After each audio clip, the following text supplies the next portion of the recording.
T-shirts. If you're watching this video, you probably own at least one.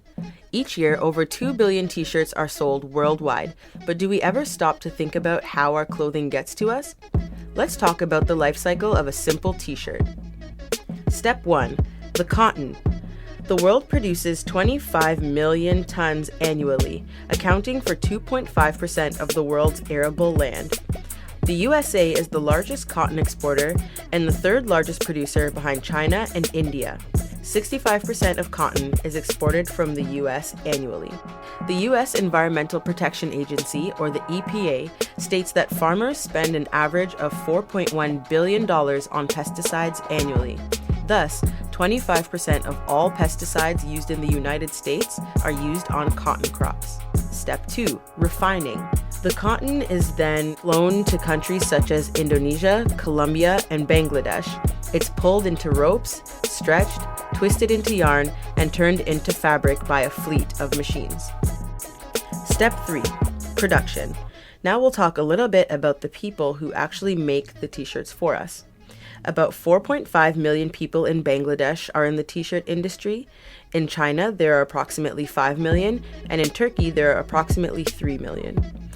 Some of the people who are making the t-shirts for us make an average of $80 a month, which one person in Canada can easily use to fill up their tank.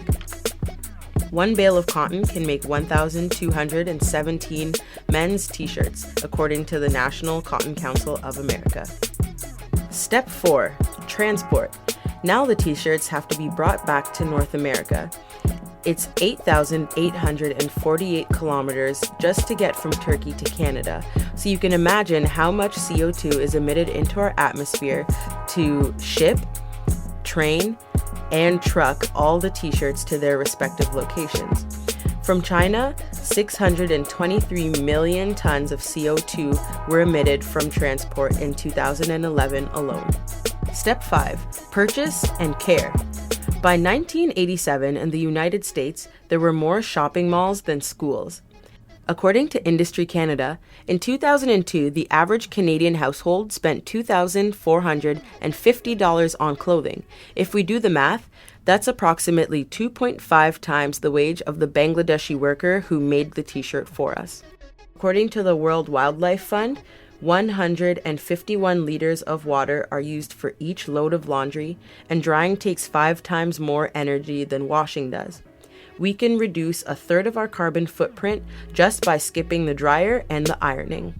Step 6. Disposal. According to the Environmental Protection Agency, 20 billion pounds of old clothing gets dumped in landfills each year in the USA. That's about 70 pounds per person per year. An estimated 1 in 10 clothing items gets bought, never worn, and simply thrown away. Feeling crummy about all this? You're not alone, but what can we do to decrease the effect that our consumerism is having on the planet? First of all, you can educate yourself and others on sustainable clothing, food, and energy sources. Second, you can make a conscious effort to decrease the effect that you're having on the planet, both environmentally and socially. And third, in terms of clothing, you can buy less, donate, or exchange. For example, the McMaster clothing swap is happening on March 23rd in the Student Centre from 10 to 3 p.m. We can each take small steps toward living a more sustainable life.